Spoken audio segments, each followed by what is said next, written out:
Tree houses is something I started to do, I guess, with some local kids in Auroville. They were growing up there in like this kind of wild environment where like a motorbike was the biggest thing that was around besides a horse, and many of them were like climbing in trees, and in the youth center there was 1 or 2 tree houses. So once a friend of mine came back from Switzerland and we decided to build a tree house together.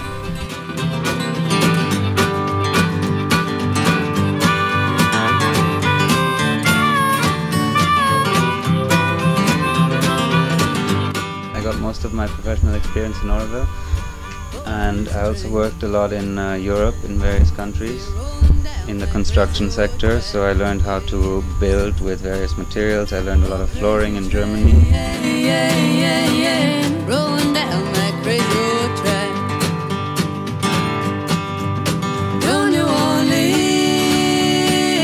5 to 10 people working on this most of the time, and we're just building tree houses. Is like the funnest thing to build because you always go up and it's always new challenge and different. But we're also trying to build just ecological houses, ecological structures, with natural materials, with local materials, with renewable stuff, and try to build kind of housing and homes for people in a sustainable way.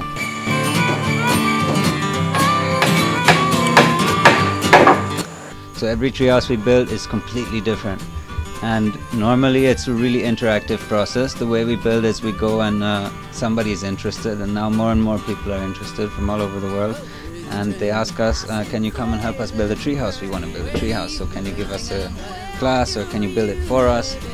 And then we try to see what is at hand. So what kind of resources do they have?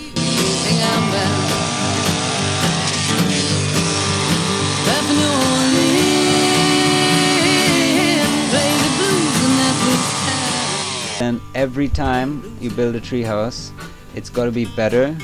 It's got to be bigger, higher up, more high-tech, and more funky. It's just a way of thinking, really. I don't know what the world is about. The world is also a really big place. And when I was looking for a university, I was trying to find like a kind of center for treehouse construction training, which I couldn't find. Then I heard of one place in the States, and there's this guy called Michael Garnier who's building tree houses since generations, or since really long time, and he developed a lot of the implants and things. So there's many places in the world where people are building tree houses, and I think it's like a common global movement that's happening.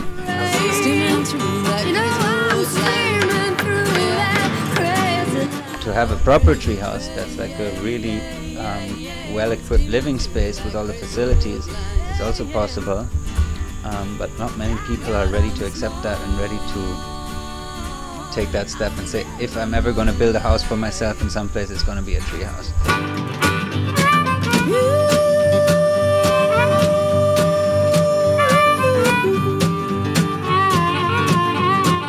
And survival doesn't depend on how much you get paid. Survival depends on your attitude towards life.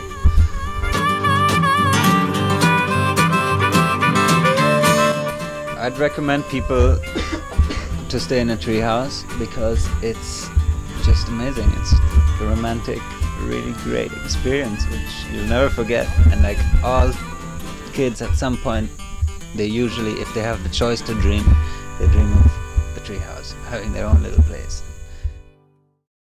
So this chair here, there's a lot of things about it actually. It has a long history, but this particular one is... You guys are all a bunch of rotten perverts. Okay. This is a funky chair. So this chair... Cut! You look at any other wooden chair in the world, it's made of at least 5 or 10 pieces of wood. This one is like a really odd piece of wood. You don't find it anywhere because it's got 3 branches coming from one place. Normally you only have 2 branches coming from one place.